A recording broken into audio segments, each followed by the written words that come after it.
ప్రజలారా మనం చూస్తున్నది ఇప్పుడు యాదాద్రి జిల్లా రాజపేట మండలం బొందుగుల గ్రామ శివార్లో ఉన్నటువంటి కుర్రారం భూమిలో ఇలా జరిగిందండి. ఇక్కడ దొడ్డి ఆవులు, పెంటకుప్ప మరియు గడ్డివాములు ఉండేవి. అవి మన ఈ దుండగులు ఏం చేశారంటే అవన్నిటిని డోజర్ బండితో జరిపి మొత్తం దొడ్డిని అంతా ఎల్లగొట్టి దొడ్డిని అంతా నూకేశారు. దొడ్లో ఉన్న ఆవులను 2 ఆవులను ఎత్తుకెళ్ళారు.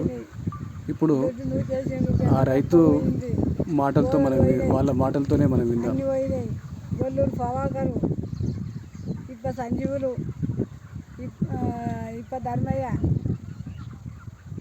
ఇప్ప వెంకన్న, వీళ్ళంతా కలిసి ఇప్ప సిద్ధులు, ఇగో వీళ్ళందరూ కలిసి మమ్మల్ని ఇగో వీళ్ళంతా నూకేసారు. గడ్డావులు నూకేసారు, సొప్ప నూకేసి గడ్డావులు, పెంట, పసులు ఇవన్నీ నూకేసారు. మమ్మల్ని చంపమంటారు, మమ్మల్ని చేస్తామంటారు. మమ్మల్ని బతకనియరు, అయ్యా మమ్మల్ని చేయనియరు.